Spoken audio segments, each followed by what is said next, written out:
I mean, do you guys actually strength train? Do you guys go out and run? Do you guys exert yourselves? I mean, explain to me kind of what you guys do on your own. I play lacrosse, so we do training for that. Okay. Basketball, so we do training for that. Okay.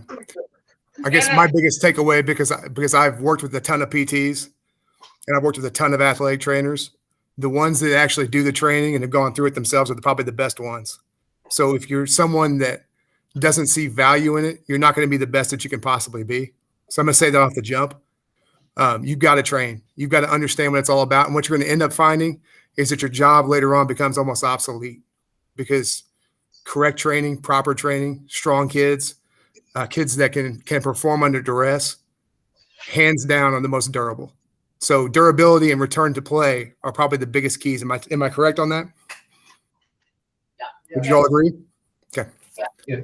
So let me jump into this. So today, Dave would like me to talk about how you kind of mold the conditioning and the strength training part. And with that said, what do you guys think should be the first thing that you should do? Raise your hand if you think I should plan my conditioning first, or if I should plan my strength training first. Raise your hand if you're conditioning first. Okay, how about the strength work? Okay, so the old Jeff would tell you, you do the strength training first. And I would say that because that was something I understood. Like, I understood it inside and out. But the conditioning is the thing that you ought to do first, because what you can do is you can end up matching the demands later on. When you match the demands, your kid's going to get a lot more out of it during that time, unless it's instead of it becoming some sort of disjointed thing where, all right, we're going to lift super heavy, then I'm going to run you till you throw up. While the running someone till they throw up thing is very fun, it's not productive. So I'm going to start with that. So within doubt, this is more of a message for you guys today. So when in doubt, you keep it simple, stupid. You keep things simple and you keep it basic. Because later on, you're going to find out that the more advanced things that you want to do right now, you're going to shoot the load too early. And you don't want to use those things that can absolutely bring you over to the top soon. So keep things simple. Keep it very, very simple. And 75% of the stuff that I'm going to talk about today was going to make absolutely no sense to you. So just understand that right now. But pick up on the things, and we'll kind of move from there. There's some important terminology we're going to talk about today. First is general physical preparation. I'm going to go through on individual slides on this. Specific physical preparation, contest preparation or in-season training. And also there's some more technical information I'll give you, namely block periodization, high-low methodology, how you set primary goals for training, tertiary goals, and also residual training, or what I call retention loads and retention training. So just about me. Currently, I'm a middle school special ed teacher. It's an awesome job. Kids are really funny. I've been out of strength and conditioning now for 10 years in a formal collegiate setting, but I was in it for 9 years before that. So I was a director at Canisius College for 1 year, and I was the director at Southeast Missouri State University for 3 years. That's where I met Dave. I was also an assistant at the Citadel for a year and at Yale for 2 years. Currently, I train grapplers. I train power lifters that are competitive, and also recreational lifters. I do that via distance training. It's something where guys check in with me weekly. We make changes from there. It's very productive. All of my guys can tell you it's very demanding. Dave, for one, went under. How long did you train with me, Dave, in particular, where I programmed for you? That was almost 6 months for me. Yeah, and it was pretty brutal at times, right? First 4 months, I wanted to kill you every day. So I take the approach of, while I say keep it simple, stupid, I'm also at the same time, I'm very aggressive in what I ask for, because I know people can deliver on it. But a lot of that has to do with their mental makeup. And I know Dave was someone that would listen to me, and that's got a lot to do with why we did the things with Dave that we did. There's some people that influenced me. The first one is Dr. Squat. He's got probably some of the best books, and they're like from the 80s. But absolutely a fantastic writer. It's a fantastic physiologist. Dave Tate from Elite FTS. Jim Wendler, same capacity. Mark McLaughlin's another one from the Elite FTS. Louis Simmons, Westside Barbell. Joel Jamieson, who wrote probably the single best book in training. James Smith, another guy who's highly technical in his writing, but he's super smart dude. Cal Dietz, I believe he's still up in Minnesota. Just an absolutely phenomenal human being who will pick up the phone and talk to anybody. Doesn't matter who it is, which makes someone a pretty awesome guy as far as I'm concerned. And also, people that have helped me, like Professor Dave, my former boss, Emil Johnson, Keith Vincey, Kyle Ferrison, Joe Grachin later on. And then David Johnston, who actually was an assistant of mine for a year, but passed away pretty unexpectedly. And pretty much every kid that's ever coached, I've ever had the option of coaching, they've really helped me out a ton. So my development's been a long road. I started in collegiate strength and conditioning in 2003. And at that time, I knew absolutely nothing. I just knew I liked to lift weights. I knew it was cool. And my first job was the head strength conditioning coach for boxing at the Olympic Training Center in Michigan. It was an awesome job, an awesome opportunity. But that started the whole thing for me. And Michigan, see, until 2010, I really didn't understand how to actually program conditioning. What I would do is I'd get programs that other people had and try to meld them in with what I had. And it really wasn't very productive. But then I got Joel Jamieson's book, Ultimate Athlete MMA, and that changed everything. It kind of put things in a new perspective for me. That's why I think it's probably the best $35 you can spend. So everything that I had went from being disjointed, or I just kind of plugged and played things, to now I had a system, and the system is what ended up ruling everything. So obviously you guys are in school right now, and your professors try to talk to you all the time. And try to show you articles and try to show you all these different things in textbooks. But ultimately, experience will triumph everything. You guys are going to go into physical therapy. You're going to see that a lot of the things that they're going to teach you in PT school, you're going to find ways around it. It's going to become more efficient later on. So your practical application is going to be the thing that's going to be the most important. Write yourself some notes on what things that work and don't work, and go back to those things and reflect on those things frequently. I've still got notes from 2003. I go back and I look at some of the stuff that I wrote up and programs I did, and it was absolutely just asinine. I have no idea why I was doing what I was doing, but I can reflect back on that and know where I am now. Probably the most important thing is do not ever be afraid to call somebody or ask questions to people who know more than you. I hope that's something you guys can take away from this. You've got to be able to call these people up and get the information that you need. Is that something most of you guys do now? Do we ask questions now or not? That's a question. Do you guys ask questions in class? Do you guys ask questions to your professors? Kind of, sort of, a little bit. That's also something that comes with age too. The older you get, the more willing you're going to be able to do that. So there's a continuum of training. And this, you see how the arrow goes up and down? It goes from general physical preparation down the middle to specific preparation, and in sport and in-season training. In season, sometimes you might move between that GPP and the SPP.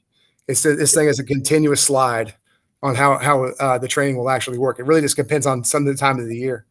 Like, how in lacrosse, for instance, you might come on a week where you don't play, and you might have weeks where you play 3 or 4 games.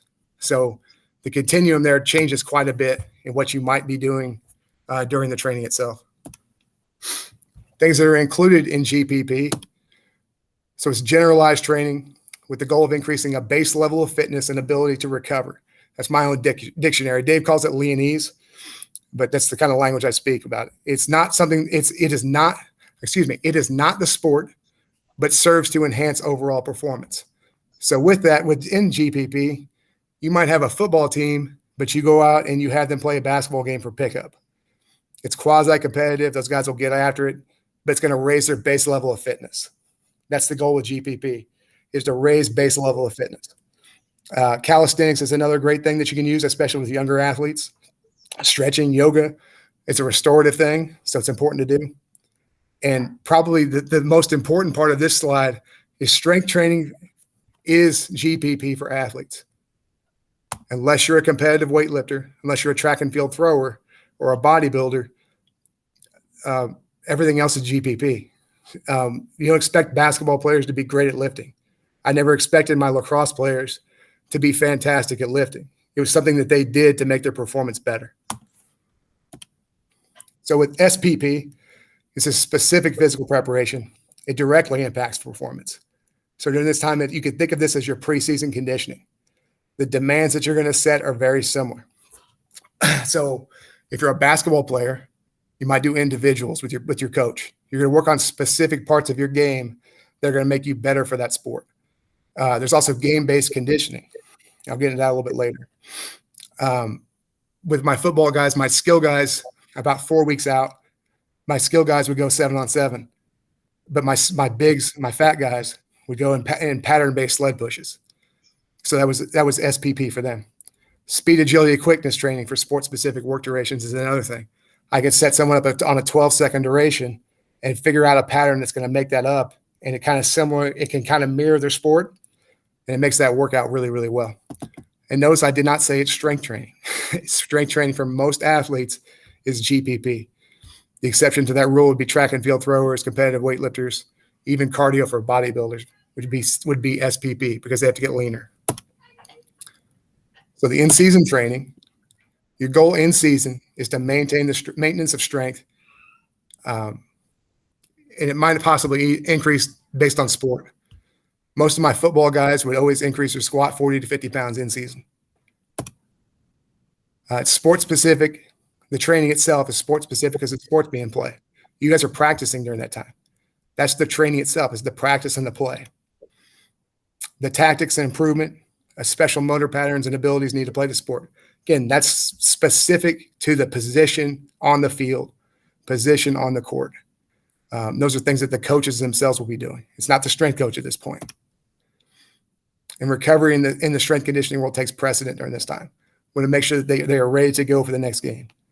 And that doesn't mean if we get one training day in, some weeks there might not be anything, because recovery is what's really necessary during that time. It's not a time as a strength coach to force an adaptation, but you got to be ready to push if your schedule allows it.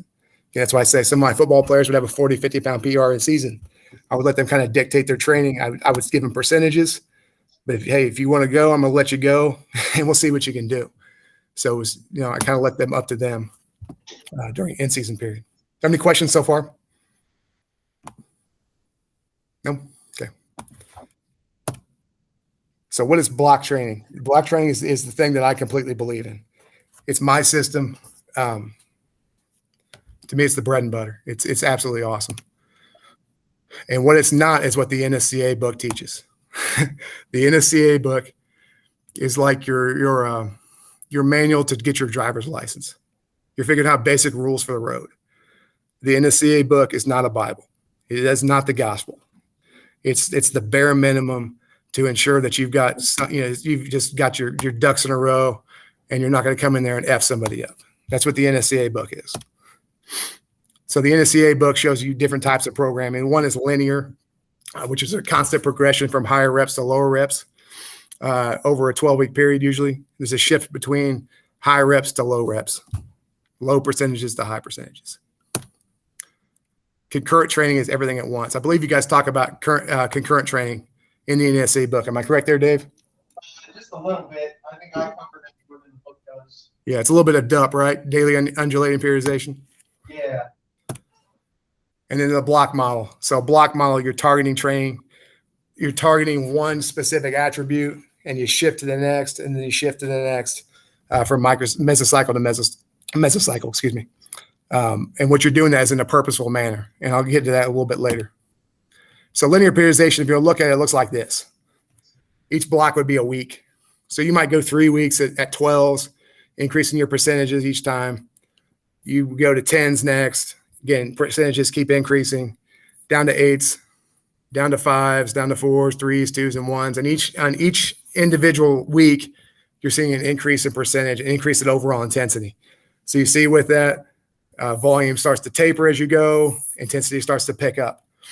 It's good because it's a simple system. It's basically dummy proof. You could run this thing and it's easy. The downfalls of it, if you're a competitor, you're going to end up losing qualities along the way.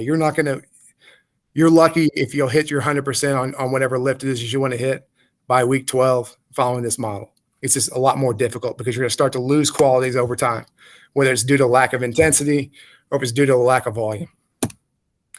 Daily undulating periodization, or DUP, would be this is a single week.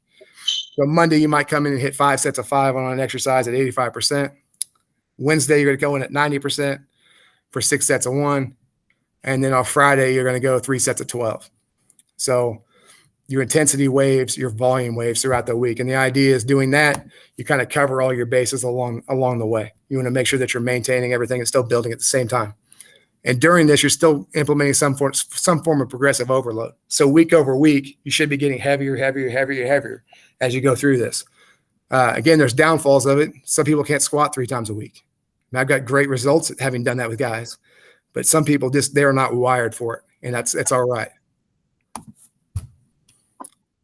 So with block training, it's a little bit different. What you have there is primary goals, and that's the attribute you're going to spend the greatest amount of time on. So whether it be strength, power, your aerobic abilities, and over time, again, it shifts from one to the other as the block goes through. So your secondary goals during that time, like you have a main goal, but you also need to make sure it's complementary. How many of you guys played, say, high school basketball? Raise your hand if you played high school basketball. In high school basketball, when it's time for conditioning, what does coach have you do? On the line, right? And what happens if someone misses a free throw? Where are we at? Where are we back at? You're back on the line again. And sometimes that's fantastic, but sometimes it's definitely not. So if you're in a totally lactic environment where everything hurts and you're trying to get strong at the same time, does that really work? Can we burn both ends of the candle? No. So we want to make sure that our things match up and that your goals are what we call complementary. So strength and aerobic capacity are things that match.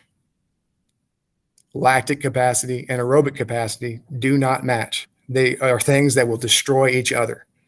So it's not something that you want to do. You want to match up things that kind of go to each other. And I've got a slide on this later. We'll kind of talk about those things. Your tertiary goals are like your third goal. If you had to think about things and, well, first of all, I want to get stronger. I want to maintain my aerobic ability. And the third one, I want to recover. That third one is the thing we just want to seek to maintain. If we're in the middle of a season, your tertiary goal, sometimes your secondary goal is just going to be recovery. You want to make sure that you are able to go and play. That's what's important. So these are the qualities you seek to maintain. And for that, you're doing what's called a retentionary load. And for that, generally, it's about 70% of what your maximum is going to be. So whether that's tapered in volume, meaning how many total reps we do a week, or the intensity, meaning like the load of the exercise. Capiche?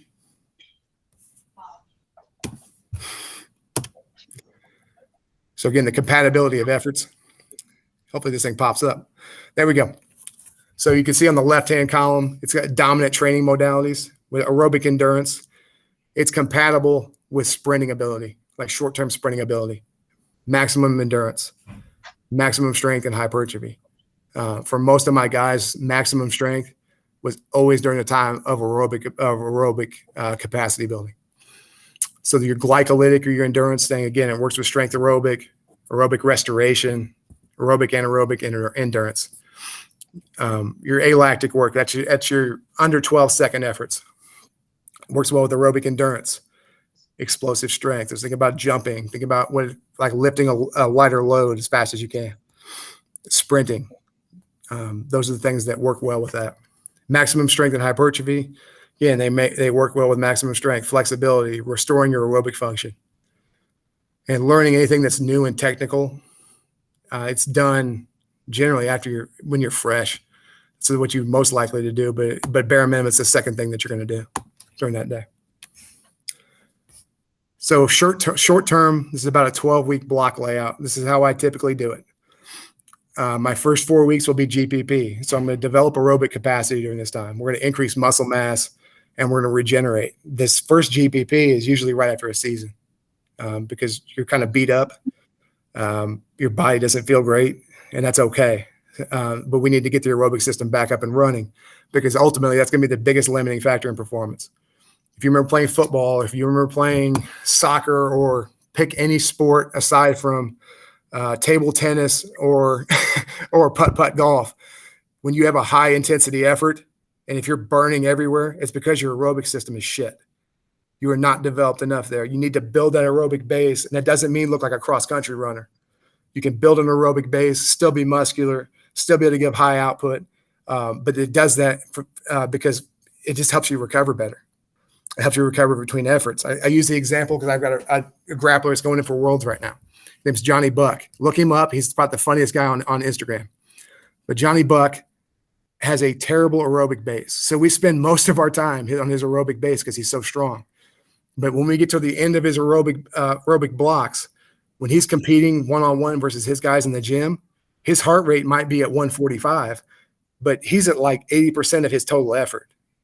He could probably push to 160, 165 during that round. But his guys at 145 are gassed. So think about it in terms of total effort. Johnny's here. This is where his heart rate is. We get the same heart rate, but the other guy is working that much harder just to compete. So the aerobic base is something that's so incredibly important. I can't even restate that enough. So we'll move from GPP to alactic power. And alactic power means we're going to work from 8 to 12 seconds effort, and we're going to get full recovery between sets. And what this looks like is maximal strength training, sprint training. My football guys, this is probably their favorite time of the year because they got to go out and sprint as hard as they could and win races. On the back end of that, we're trying to still maintain aerobic capacity because the aerobic system, again, it's the biggest limiting factor in training. If you're not up to par on aerobic capacity, you are not going to be as successful. Again, during a alactic period, we're going to also still increase muscle mass. The capacity part is where we reduce rest periods. And we might do power-based strength training. So we're going to lower the percentages to around 80% and push it as hard as we can. And again, aerobic recovery during this period too, because alactic capacity work is incredibly demanding. Think about doing a repeat 30-yard sprint with a minute rest between it. And then next week, we're going to go to 45 seconds, and we're going to go until basically we just can't go anymore. That's what alactic capacity is like. It's very, very difficult. It's very strenuous, but the aerobic work still has to be in there. But it might end up being like a walk, something real, real simple.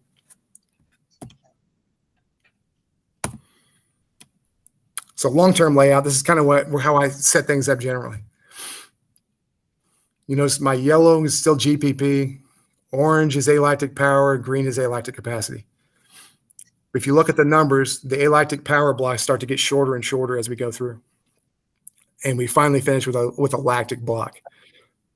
The lactic blocks are the ones that I don't use much of unless they're a grappler, because they're so demanding, and the risk for reward, it's kind of teeters. Grapplers are the ones that probably need it the most. But as you can see, every block seems to get a little bit shorter each time that they go back and through that.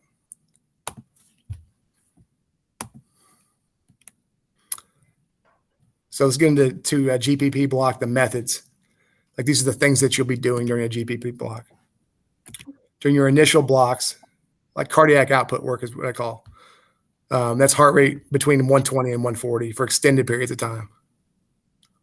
That's 20 to 60 minutes a session. And we might do that 2 to 4 days a week. Just depends on the athlete and where they're at right now. Cardiac efficiency is that steady state cardio again, but your heart rate's under 110. What that does is builds the reflexivity of the left ventricle. So your heart doesn't have to work nearly as hard. And what you need to do these for extended periods of time, 30 to 90 minutes a session. And probably 1 day a week is enough for this. It's also something called high intensity continuous tension. The best example I can give on this is think about getting on a spin bike and turning that thing up to 1,000 and then just doing one pedal at a time, one leg at a time, and you pause and you do one leg at a time again and you go one leg at a time again. You cycle through. It's very demanding. The tension's very high. You could build muscle mass on this, but it's for 5 to 10 minutes a set. So your heart rate's jacked the entire time. And what this does is recovers mitochondria in the muscle. The more mitochondria you have, the more endurance that you'll be able to develop locally within those muscles. In later blocks, so we get through that initial block. We run through that thing the first time. This is talking about second time back around. So we might do tempo runs. These are 65 to 75% effort on a run, generally like 60 or so yards. This depends on the athlete. Maybe it's 100 if you're a sprinter. And we do a lot of them. Might do hill sprints. Hill sprints is probably one of my more favorite things to do. because it builds the oxidative qualities of fast twitch fibers. So you're going to do a rep. It'll last you about 6 to 8 seconds. You'll rest a minute and you'll recover again. Either you rest a minute or you wait till your recovery is at 130 beats per minute on a heart rate monitor.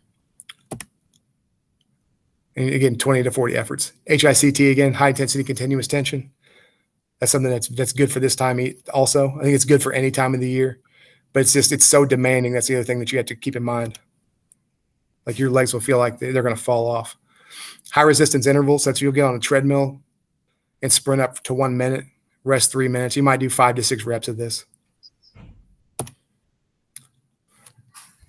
So this goes for every time of the year, but just under GPP notes, throughout the year, you should always follow high-low periodization.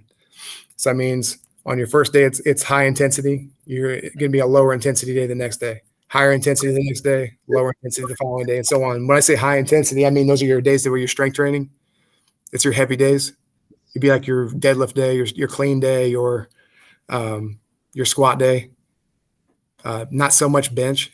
But your low days are going to be your recovery days. Those are going to be the days where you throw in the cardio to recover and build that aerobic base. And this should be done no matter what time of the year. It should always be high-low.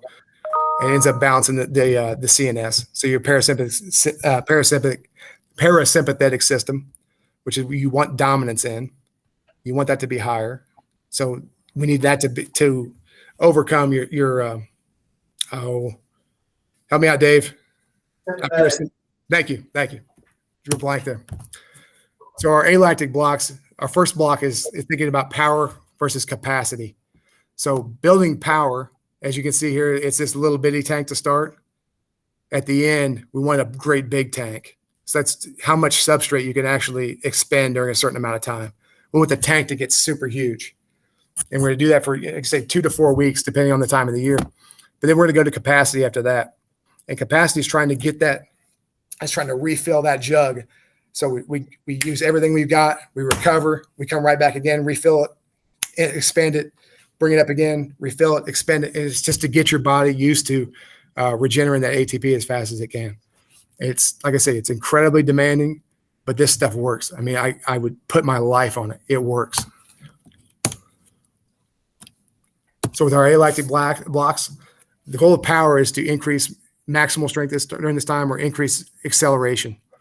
And what we might be doing there is like 10s, 20s, 30s, 50-yard sprints during this time with full recovery. So again, full recovery between sets to achieve it. Capacity, again, rest periods are shortened to force that adaptation. Again, we want to refill the tank as fast as we can. So during this time, like it says here, you need to make some choices. You can continue pushing for maximal strength if it's early in the off season. Like before spring ball for my football players, we would still continue to press for maximal strength during this time because we had to have that for later on. As you progress, your efforts would probably be better use on acceleration or like lighter loads. Compensatory acceleration training is something that Hatfield called it. Give me 1 second. Good afternoon.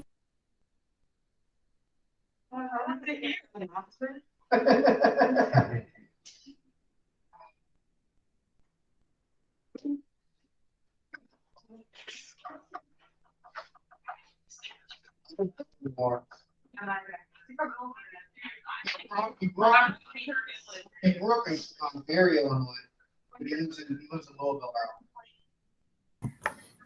All right. We all right? Yeah, I do have a question. Okay. Would you say West Side Dynamic Effort Method is a form of cat training? Absolutely. I would put it more along the lines of we're increasing the load a lot more, like more along that 75, 80, 85% load, that wave. Yeah. Maybe chains only. I'm gonna go over this next level when we talk about time. Say what? I'm telling my class that I'm gonna go over cat and West Side Dynamic next week. Okay. When we talk power. Okay, so on to the lactic blocks. And these, like I say, I don't use these very often. If you're looking for like a visual thing, like you want to look good for a spring break or whatnot, a lactic block would probably do a lot of good. Or if you're a wrestler, you're a grappler, you're a jiu-jitsu, absolutely it would work very, very well for you. But if you're a football player, a basketball player, a lacrosse player, you don't need this. I'm just going to be honest with you. If it burns, it's because you're not in shape. Aerobically, you're not in shape. So a lactic block's not really going to bring you a lot. So I say use sparingly, grapplers specifically. If you want to look good for the beach, throw a lactic block in there. Your body will thank you. You must use recovery modalities the day after. That's where HICT comes in. That recovers mitochondria that you're going to burn up during this time. What you don't want to come out of these lactic blocks, and it happens if you don't do the recovery work, is you're going to come out and you're not able to buffer. You might be able to buffer the lactate, but your aerobic ability has just gone down. So we don't want that. So now when you go out an aerobic effort, you can't get up to the heart rate that you need to as you could before. You might buffer lactate better, but your aerobic ability has gone down. That's not what we want. So you've got to be able to do the recovery work in between those days to recover that work. Use full recovery during the power. So I've got the guidelines here in a couple more slides, but you need full recovery for the first 2 to 3 weeks just to understand what you're about to go through. Your body needs to build up and be able to utilize that substrate. When you get to capacity, you shorten that recovery period. So get back to my guy, Johnny. We did a lactic block for him getting ready for Worlds, and we did all of his conditioning work. And I'll say this, 80% of his conditioning work was on the mats this time. So what we did was we went into a lactic power block first. So he had 5 minutes between rounds. That's not something like he'll have when he gets to Worlds. It's usually 1 minute between rounds. But we wanted to, gosh, I need the speak with me following again. students to the office, please. I need Lily Record, I swear. Emily Nally, Abby Cullen, Barrett Bush, Dylan Jackson, James Dumke, Cheyenne Llewellyn, Connor Thompson, And David Kaylee Snedden Gilbert, to the office, please. Maddie Campbell, Emerson Lane, Reagan Richmond, Lauren Tracy, Nick Triano, Reagan Field, Natalie All right, let's try this again. Braxton Kelly, Maddie Middlestadt, Nate Hammond, Sarah Pettit. All right, back to Johnny. So we did a lactic power the first 4 weeks. So we gave him 5 minutes rest between, but we pushed the length of his rounds week to week to week. So I believe at the end of it, we were up to a 7-minute round with 5 minutes between them. But then we got to about a month out, and we started cutting it down. So he lost a minute a week. Like then he was down to 1 minute between rounds, and he had to do that 3 times. So if he's not in shape for this time, I don't know what's going to happen. But he's brown belt Worlds, so ultimately it's going to come down to his skill level. He's going to be in shape, I promise you that. But that's what we did for that block. So it's demanding. Like I say, the strength increases during that time. Don't expect it. It's not going to happen. Again, you only do it for your body's ability to buffer and clear lactate. It's the only reason you do it. The only reason you're going to do it is if you're a grappler or if you want to look good in your bathing suit for spring break. It's the only reason you're going to do this. So in-season training is a time to maintain what's been gained, and you get rid of the stuff that you don't need to use.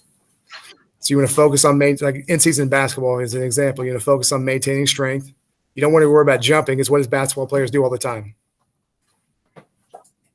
Dave, what do basketball players do all the time? Jump. They jump. So you don't need to do any kind of jump work with them during this time. And you should always ask yourself why. Why am I doing what I'm doing?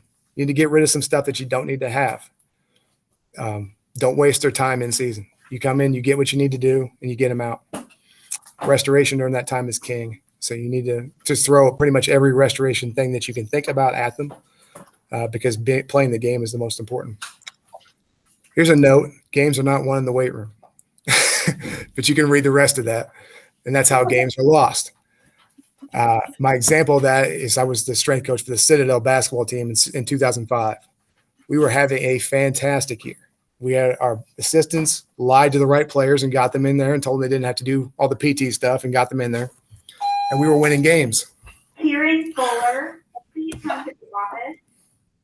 Kieran Fuller, please come to the office. So anyway, we came off a loss to Wofford, which is a game we should have won. And Coach Pat Dennis came in yelling and screaming at his players, and he told me to crush them. So I did what Coach wanted. I crushed them. The rest of that season went down the tubes on that day. So you just never know what could happen. Because for our guys at the Citadel, they do PT every morning at 6 a.m. They're always up early. They're always out late because they got practice or games. They can't get out of that stuff. They didn't have time to recover. The food there is crap. There's nothing you can do about it. All the things that you need to be able to recover between the games, we didn't have. So, I mean, I saw a noticeable decrease in performance the rest of the year. And it was all because Coach was mad at him for some silly reason. He couldn't just chalk up a loss. Students, I need the following students to the class, or to the office. No.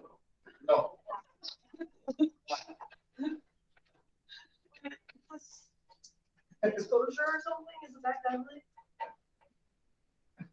I think it's right at the end of the school day. Yeah, it is. That would never happen. What you teach in the hood? No, man. No. This is the country club out here. Okay. Quite the opposite.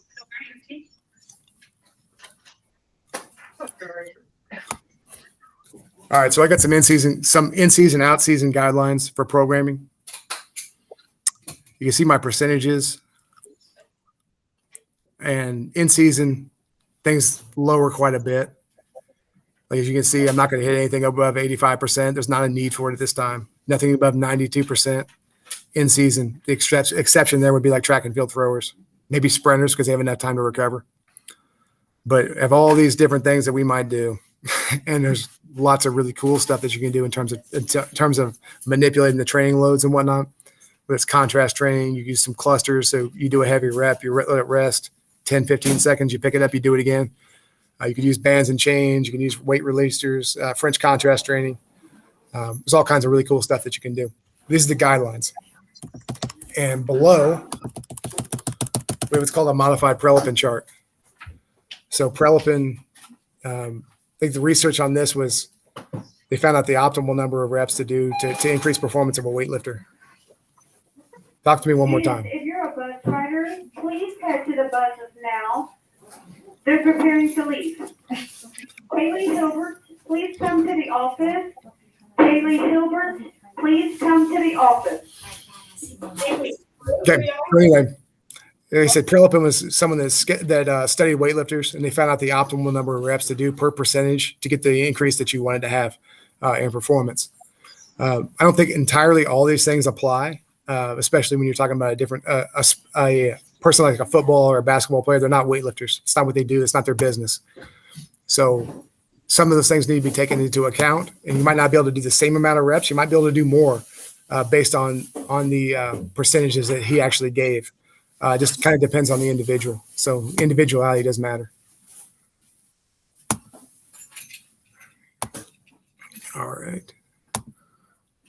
Get back to this.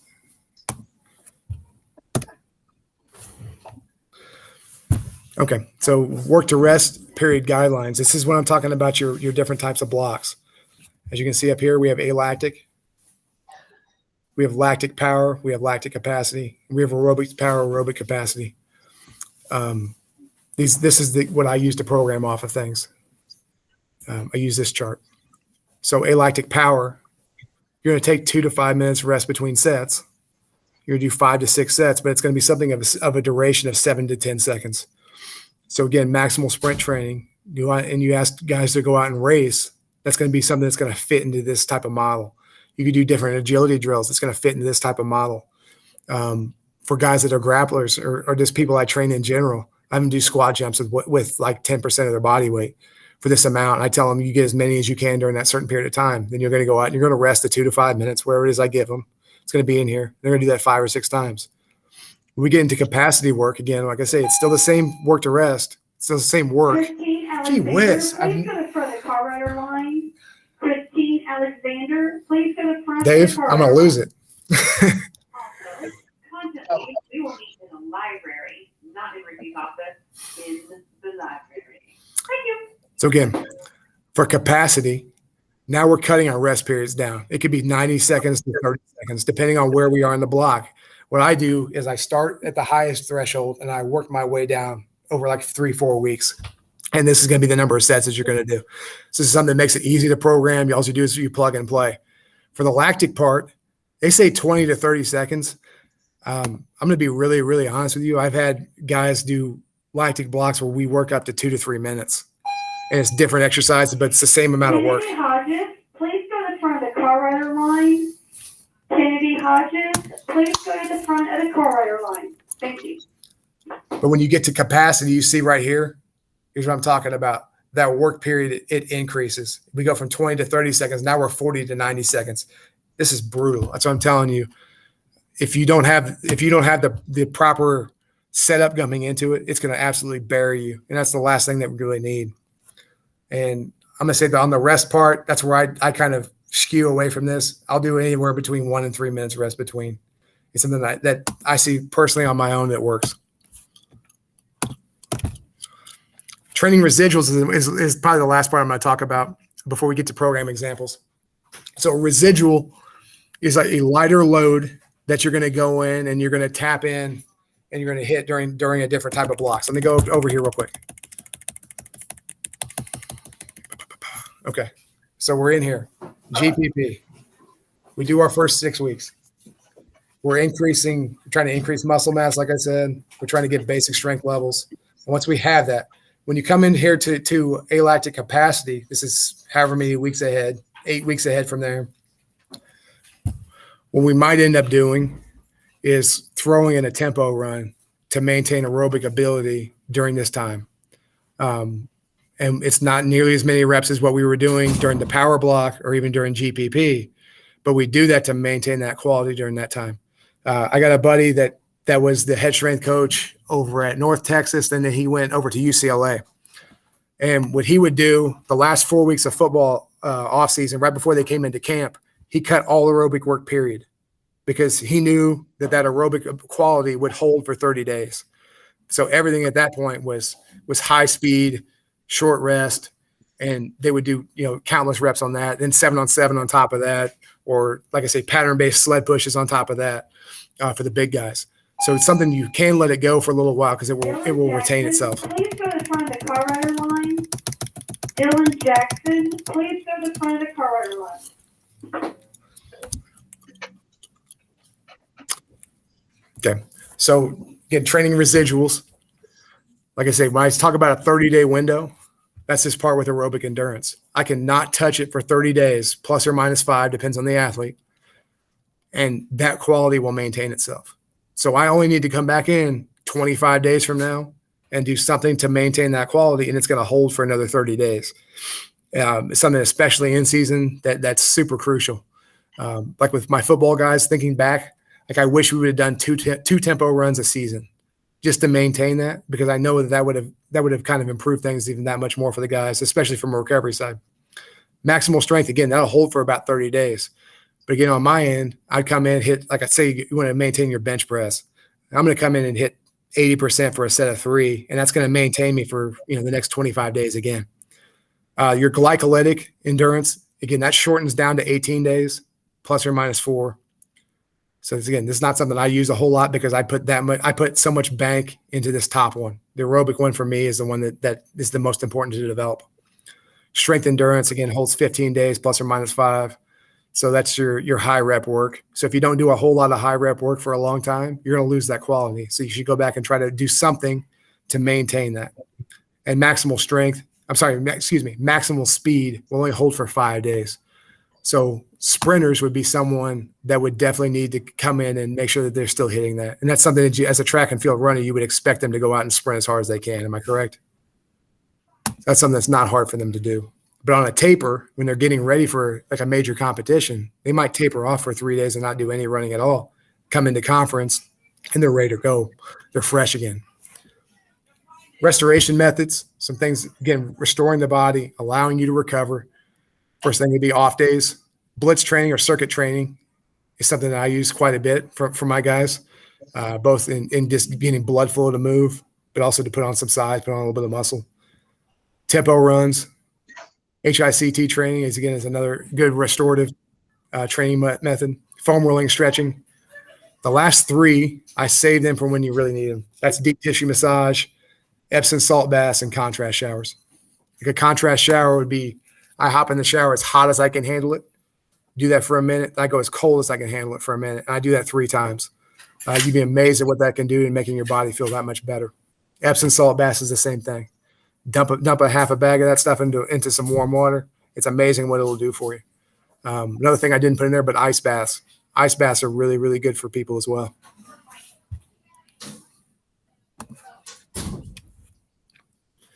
Do I have any questions? A lot of talking, a lot of interruption. Is this all gibberish or does this make sense? Makes sense. Yes, sir. Is it true that you power slammed a student through a desk? No, this is what happened. So I had this kid from Florida, and we called him Florida Speed because he thought he was the fastest kid on the plane. He was not the fastest kid on the plane. He was a little punk. I love kids like that. So anyway, he came in and started talking a bunch of junk to me. So I ripped the top of my desk off and threw it and stepped over. But I had this Japanese intern, and we called him Chuck. And we called him Chuck, and I gave him the whitest guy name ever because I didn't want him to know that I knew that he was Asian. So I ripped the top of this desk off and I throw it, and Chuck jumps out and grabs my laptop and cradles it and pulls it back in while I go over and get in this kid's face and told him I was going to gut him on my weight room floor. That's the real story. I did not power bomb him. I tore my desk apart though. Well, It was awesome. still pretty cool. It was awesome. But Chuck was probably the best intern I ever had. Any serious questions about the training though? Okay, I'm going to show you guys some examples, and hopefully this starts to make a little bit more sense because right now it's just words on a page, and you know, you can take it or leave it. But I want to show you what some programs look like, how I shift between different attributes, and hopefully this starts to tie in a little bit more. So has Dave talked to you guys about like daily organization of training, like what you should do in terms of organizing your strength training? Not really. Please come to the office. Haley Hilbert, please come to the office. You're gonna lock yourself in your closet. Y'all see my board okay? Yeah. Okay, awesome. I use something called the tier system. So the tier system is a 3-day-a-week training program. Haley Hilbert, please come to the office. Haley Hilbert, please come to the office. Why do I say that? Me? Because I'm.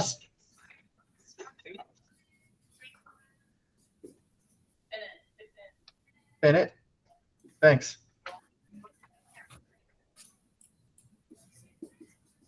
Go explain it. I'm gonna go over this again too, the tier system, because I use it a lot. We did talk about that a little bit in the period, one of the periodization one I made. I had tier stuff in there. Okay, so tier system is you have 3 days a week of training. So you tier things by how it affects the body. So I start with a total body on day 1. A total body lift could be like a power clean, could be a snatch, could be a deadlift variation. For me, it's always a deadlift variation. So start with total body. You go to upper body next. That's your big push. It could be like a bench press modification. Lower body is going to be some sort of single leg movement. This is going to be some sort of lower back movement to try to shore that up, or maybe a jump. And again, high rep upper body again. So that might be some kind of rear delt work, just something to give the body balance. Because that's why you use the tier system. It's to give your body balance. So day 3 is generally your bench day. So upper body, then a squat modification. Total body again could be, I don't know, like a good morning variation, something that's going to involve a large base of musculature, but tax the lower back more. Upper body again, it's going to be probably an upper body plyometric. And then lower body again is another jump. This is Big Squat Friday. So that's your main squat that you're trying to train for. Some sort of deadlift variation would be my total body, high rep upper body, single leg, and then probably like a band good morning, something for my low back again. And again, the purpose of doing that is to build balance within the body. You want the body, if you think about a sport, you don't do sport on one day where I'm going to play basketball only with my upper body on Monday, and I'm going to play basketball only with my lower body on Tuesday. No. The body operates as a unit. So that's why you train, basically total body 3 days a week. So here's my example. Try to shrink this down a little bit.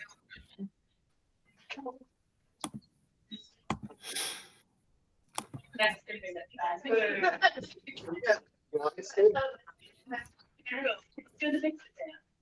So as you can see, this is an accumulation block. It's GPP. So for this guy, he was a brand new client at the time, and we ended up working together for about a year and a half. But we started off with a basic sumo deadlift on Monday. 5 sets of 5 is where I set us at. I just wanted to know where he would end up at. I didn't care if he hit the heaviest weight he's ever hit. It didn't matter to me. We're just building up over time. Then again, you can see here, dumbbell overhead press would be upper body. Pull-ups would match that. Lower body again with split squat. Glute ham raise, which is hamstrings, low back. Blackburns is rear delts. So you can see kind of how the tier system operates through here. More what I'm worried about is the conditioning.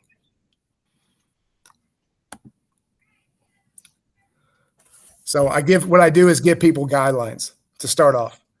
So for him, because he did an initial battery of tests with me, and that involves a 12-minute run, maximal push-ups, maximal sit-ups, maximal pull-ups, however many reps you can do, broad jump. I think that's it. I think that was the battery. And he came back, and most of his strength work came back okay, but his 12-minute run, he couldn't even do a mile. So like, okay, well, we're going to fix this. So we start off with 2 45-minute sessions a week with steady-state cardio. We kept him, again, with his heart rate under 140 during this time, just trying to build up and get the heart to where it has what's called, what is it, Dave? Eccentric what? Eccentric cardiac hypertrophy. Good. So where the left ventricle is more elastic. So with every beat, it's able to bend more and eject more. So ejection fraction goes up. And then 1 day a week, he would do on a step mill, which is probably one of my favorite things to do. He would do a 5-minute warm-up, then 4 minutes of all-out work. He would go as hard as he could for 4 straight minutes. He'd rest until his heart rate hit 140, and he'd go back and he'd do that 3 more times for a total of 5 sets. And what we would end up doing in the end, we would add a set. Then what I ended up doing was bringing it back to a baseline number of 4 sets, but I cranked up how many minutes he was doing total. So anyway, that was that block. Then we got into our second GPP block where he moved it up to 2 60-minute sessions per week. And then 1 session on the step mill again. He kept working his way up. Again, it was 5 minutes of work for week 2, then 6 minutes of work, 7 minutes of work for 3 sets. So I brought the sets down, but the minutes came up. So again, just trying to build up his ability, just basically his aerobic capacity during that time. And it's one of the most effective ones I've found in terms of conditioning and building that up. So let's go over here. Yeah, about 10 minutes. All right, man. I'm blabbering a lot. I'm sorry. Okay, so his lactic acid block. This is one that took us, if you can see here, there's 4 blocks in between this. So his tempo run days, he's 65% of stop speed for his tempo running. It's nasal breathing only. That's one thing I haven't talked to you guys about. How many of you guys use heart rate monitors? I haven't Anybody? had. Okay. So heart rate monitor gives you direct feedback, right? I can look down at my watch. I can see where I'm at. I think the other easiest way to do is to do by breathing. If you breathe only through your nose, where it's gentle in, gentle out, like that, my heart rate's going to stay low. I can manage my heart rate like that. As I get into level 2 breathing, which is in, I breathe through my nose again, but it's forceful breathing on the way out. My heart rate's going to be a little bit higher while I'm doing this because I'm trying to get that carbon dioxide out. Level 3 breathing would be nasal in, breathe out through your mouth. Level 4 would be survival breathing. That's mouth only. what this does is makes nasal breathing itself, again, it regulates your heart rate. It keeps you in the zone that you want to be in for your training. But also, it's a great stress reliever for you guys to know later on, especially if you guys coach little kids, if you guys become teachers. It's the one thing I tell my kids all the time is you breathe through your nose. You can't be stressed. You can't be jacked up. So that's one thing that you have them do. But you can regulate your training by breathing. And a good resource for that is powerspeedendurance.com. And it's just, like I say, it's a fantastic resource. I hope you guys will check that out. So for his lactic acid block, you can see again, he's got a tempo run 1 day a week. And then he goes into his lactic work. And I believe it's that one. It's called That New Shit.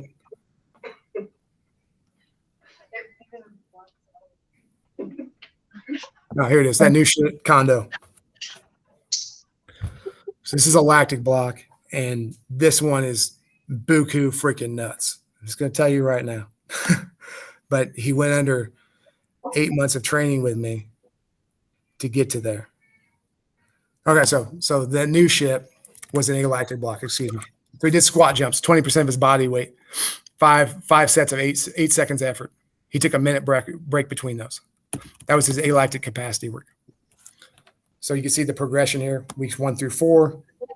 We work up in terms of his work period each time, begin to cut down his rest for the capacity work. Now, I kind of went against my own little thing here, where you normally block things out, but because of his competition schedule, we had to get him in some lactic work too. So we called it a combo interval, where he did a 7-minute run, nasal breathing only. So again, his heart rate's not jacked here. It's down. It's mostly 140 or under. He'll do 4 hill sprints with 45 seconds between them. It's a nasal inhale, mouth exhale. So you can see his heart rate's coming up higher now. Then he gets into a circuit, mouth breathing if he has to. That's survival breathing, level 4. So you do 10 squat jumps with a heavy kettlebell, hold it around his belly, 10 dive bomber push-ups, max reps of pull-ups, 10 curls, 10 dips, and he does that 2 more times afterward. In between those sets, though, he had to recover until his heart rate was 100. When he gets 100, we go back again. We start at the beginning, 7-minute run, 4 hill sprints, back into the circuit again. So it's his entire time he's in that lactic environment. Once he gets out of those hill sprints, it matches up about perfect to the guidelines I showed you earlier. He's going to work about up to a minute and a half. And we did total body circuit like this because it was safe. He's not going to get himself hurt this way, but it's a lot of musculature. And that's what you want to do on these lactic blocks, because you need to be able to clear. You got to clear that lactate. Does that make sense or no? I'm blabbering. Dave, what questions do we have? Do you have any questions, Dave, that might point them in a direction where I can be succinct? Not really. It's just about time to wrap up. I got you. Yeah, I think we might run out of time here in a minute or two anyways. I got you. I appreciate you guys letting me Skype in today. I wish I was a little more conjoined at times, and I wish we didn't have so many interruptions. But I really appreciate you guys. If you ever need anything, my contact information's on here. I'd be happy to help you guys out if you have any kind of questions on like a final exam as to how to put together a program, or even later down the road. It's stuff I love. I eat this shit up. I love it. It's just something I think about all the time. So if you need anything, reach out to me. My email's on there. My Instagram's on there for my business. But yeah, reach out if you need anything. All right, thank you, Jack. Thank you. Have a great day. I'll call you on my way home. It sounds great, man. Later. 1 hour. Bye. Thank you, Jack.